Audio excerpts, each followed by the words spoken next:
Good day, everybody. It's Andrew here, and welcome back to my channel. Bernie Sanders is adding payments into this next stimulus package, and he's focusing on helping seniors. Now, in this video, we're going to have huge updates on the stimulus check for seniors, as well as some big plans for Medicare that President Biden and Bernie Sanders have to save seniors a ton of money. So let's discuss the details, but before we jump into it, do me a quick favor, like this video, hit subscribe, and share this channel with anyone who you think might find this helpful. This is a community for seniors and those who are disabled, and my job is to be a voice for you, to make sure that President Biden is keeping his promises and increasing Social Security benefits, increasing SSI and SSDI, and approving stimulus checks for seniors. So thank you for being a part of this community. I am here for you, and all I ask is for your support. And if you really want to support my work, subscribe to my second channel. The link to that is going to be in the comments of this video. On that channel, I'm going to be giving away some stimulus checks, and that's going to be more of an entertainment channel where we play bingo, play casino games. I'm going to be on camera. We're going to have a live chat so we could all kind of hang out. It's going to be fun.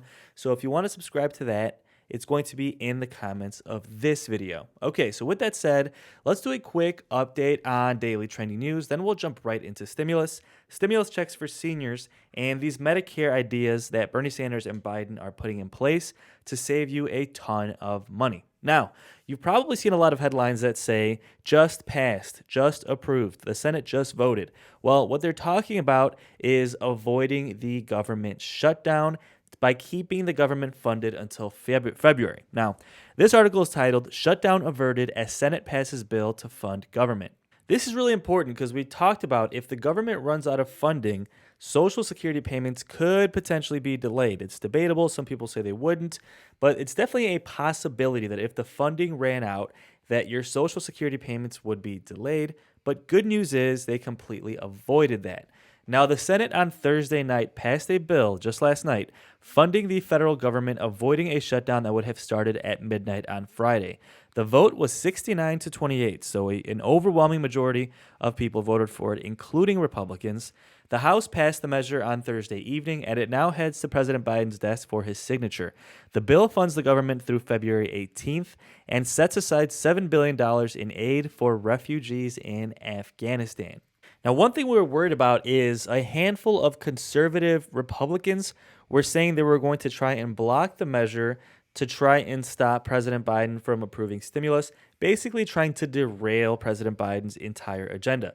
Now, some conservative Republicans had said they would block the measure in protest over vaccine requirements for large companies, but their opposition was not enough to keep the bill from going through. Senate Majority Leader Chuck Schumer said, "I am glad that in the end, cooler heads prevailed. The government will stay open, and I thank the members of this chamber for walking us back from the brink of an avoidable, needless, and costly shutdown." So, good news, the government won't be shut down, and they won't have to address that again until February 18th. So, we'll have a couple more months, and then we'll probably be addressing that once again. Now, a lot of experts think that President Biden's stimulus check package, aka the Build Back Better Act, will be signed into law at the end of this month. A lot of experts think from both sides, Republican and Democrats, think that this is the month it's going to get done. So we'll have to wait and see. In my opinion, I'd give it like a 50-50 chance. I think now that they avoided the government shutdown, there's a little less urgency, to be quite honest with you. And also, Mitch McConnell just had a meeting with Joe Manchin, which is pretty rare. Remember, Joe Manchin's a Democrat. Mitch McConnell's obviously the Senate minority leader for Republicans. They had a meeting a couple of days ago, and people are wondering what they're talking about here, right? Because Joe Manchin, he's a Democrat, but he's a moderate, and he works with Republicans as well. And some people think that Mitch McConnell told Joe Manchin, like, hey, we'll avoid a government shutdown if you can hold off on the stimulus package. Give us a couple months till February. Basically guarantee us that you're not going to pass the stimulus package before February 18th, because the debt ceiling increase has been completely tied in with stimulus. Mitch McConnell wants to make Democrats include that in the stimulus package, the debt ceiling increase, and Democrats really don't want to do that for various reasons. So a lot of rumors are going around that Joe Manchin is going to delay the stimulus package till February, and quite honestly, I wouldn't be shocked. I don't want to freak you guys out. I don't want you to think, hey, it's going to be a long time till stimulus gets approved, but I'd give it like a 25% chance that that's what's going on. But in any case, we should have a lot of updates in the next couple of weeks. So subscribe, and as we get more information, I will keep you posted as things develop. Now, as for the stimulus package and Bernie Sanders adding payments, he is trying to include the $1,000 stimulus check for seniors. At this point, most of you know that. If you follow my channel, you know that Bernie Sanders is trying to do this debit card plan that would give seniors at least $1,000, and that we're assuming will include SSI and ssdi as well. So with this happening, Bernie Sanders is now doing an additional program. He says he wants to cut back the looming Medicare premium hike. So most of you are probably aware that Medicare premiums are going up this year to $170 per month. Well, Bernie Sanders is saying he wants to lower that. He says, hey, seniors finally got a good COLA adjustment. Let's not increase COLA so much. And guys, let me know in the comments what your thoughts are on this. I get tons of comments, probably hundreds a day, of people saying, Andrew, I'm so happy we're getting a large COLA increase, but Medicare is going to go up and take it all away, so it doesn't really matter. So this is kind of a thing that has people jaded. People are basically jaded by the fact that every time Social Security goes up, Medicare goes up as well. So let's take a look and see Bernie Sanders' plan. This is really, really good news, and hopefully this makes it into the package as well. Now, Senator Bernie Sanders is asking the White House to cut back a Medicare premium hike set to take effect in just weeks from now and tied to a pricey Alzheimer's drug whose benefits have been widely questioned.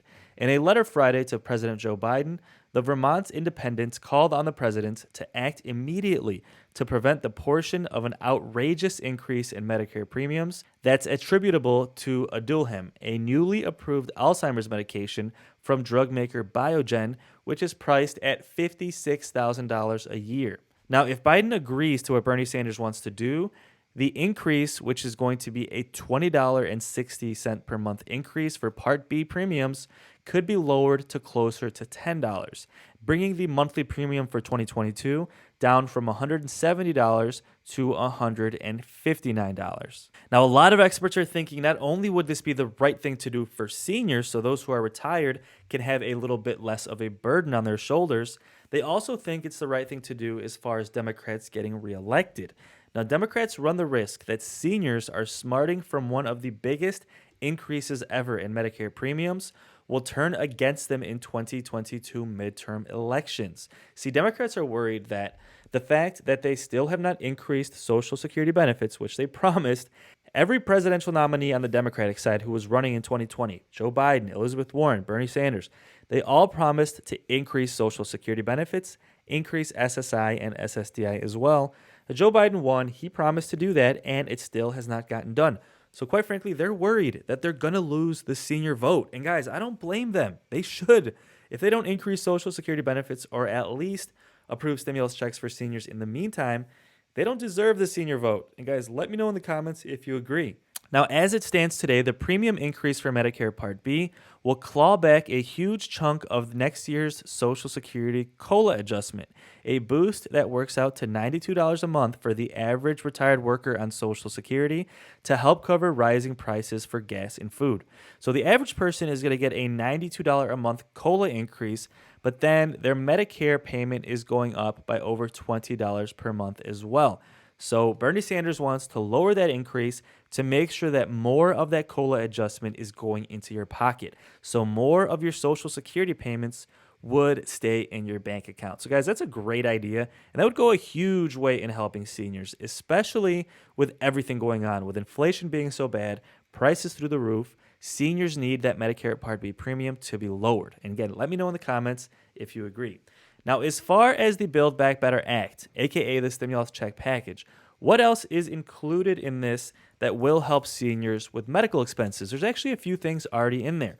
One, there is something in there that is going to lower prescription drug costs by allowing Medicare to negotiate with pharmaceutical companies. That's a huge difference because the VA can already do that, and they spend much less on medications than Medicare does. And those savings will be passed on to the American people.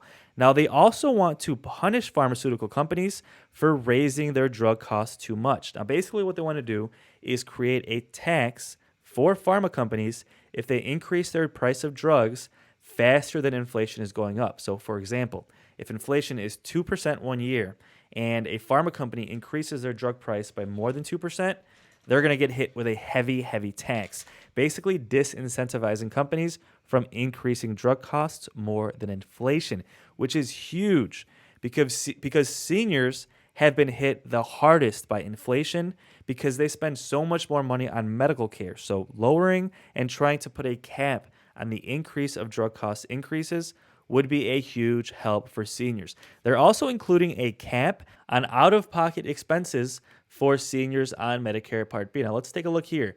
This cap will eventually be $2,000 a year and would be implemented by 2024.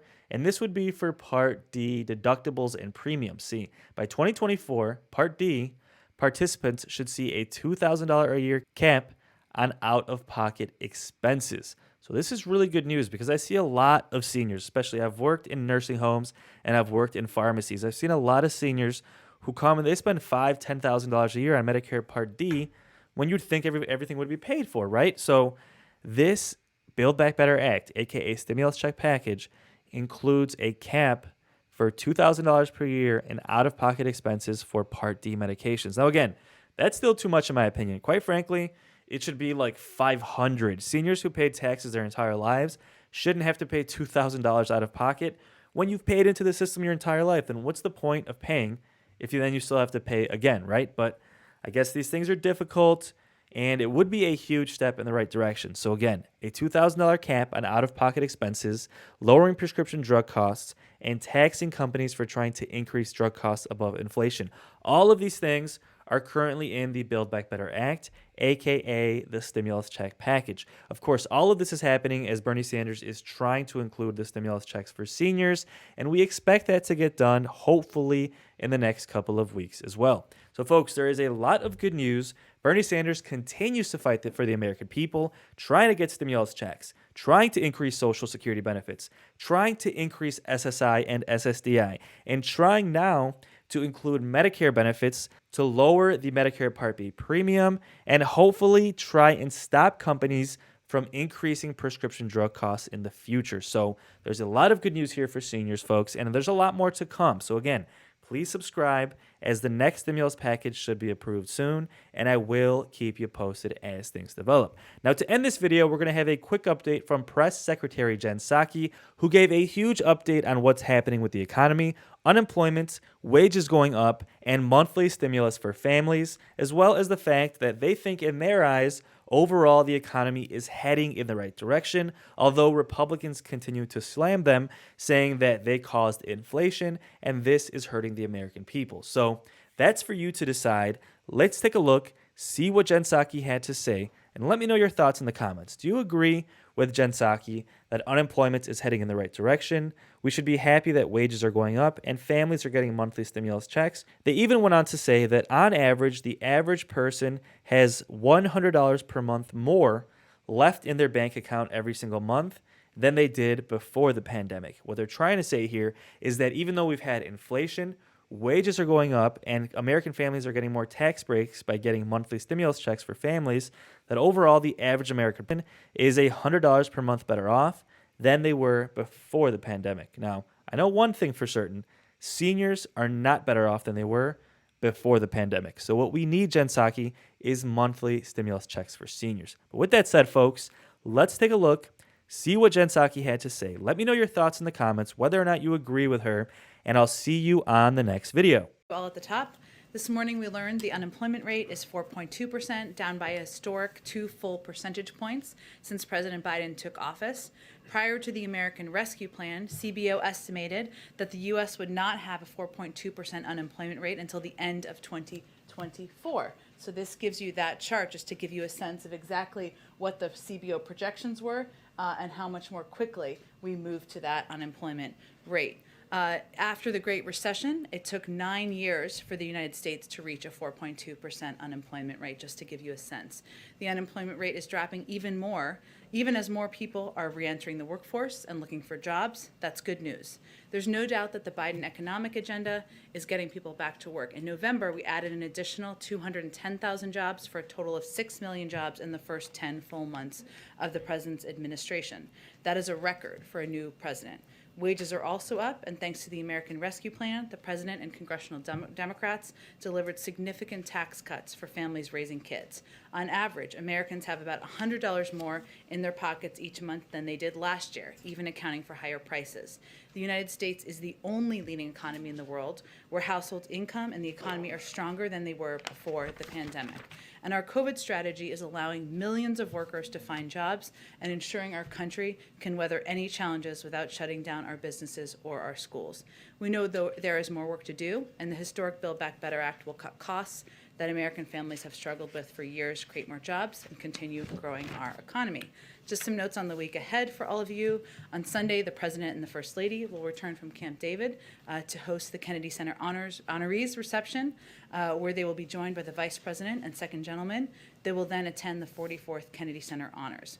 On Monday, the President will deliver remarks on how his Build Back Better Act will lower the cost of prescription drugs for millions of Americans by finally letting Medicare negotiate drug prices, imposing a tax penalty if drug companies increase their prices faster than inflation, putting a cap on how much seniors and people with disabilities have to pay for drugs, and lower insulin prices so that Americans with diabetes don't pay more than $35 per month for their insulin.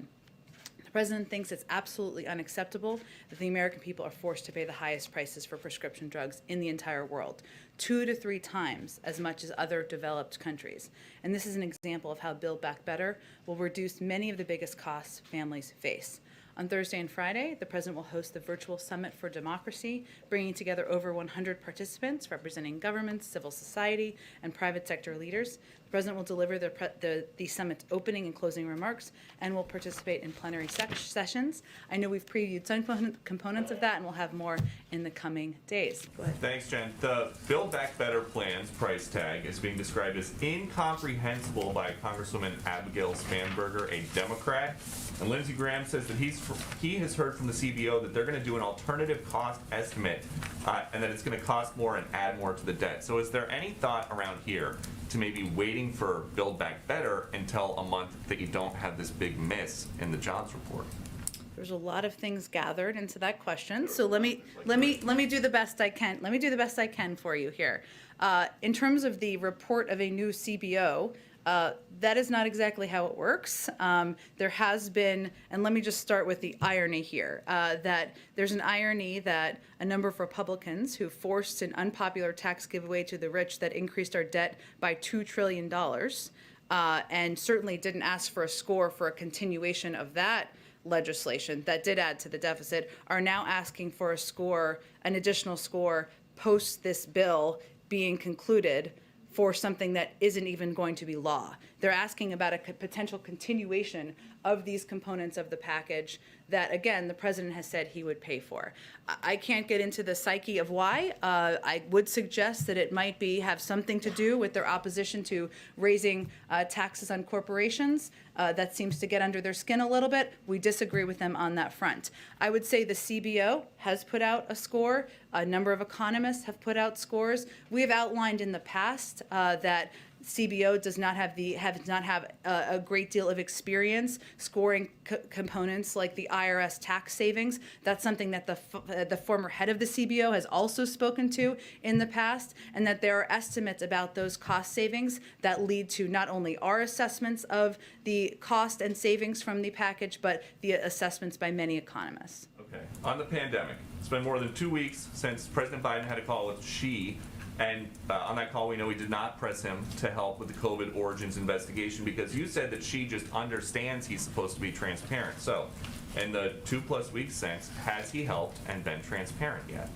I don't believe that's exactly what I said. I believe what I said is that we have pressed for this repeatedly. We will continue to, and we'll continue to do that at a range of levels. I don't, unfortunately, have any updates on the participation or willingness of the Chinese to add and provide additional data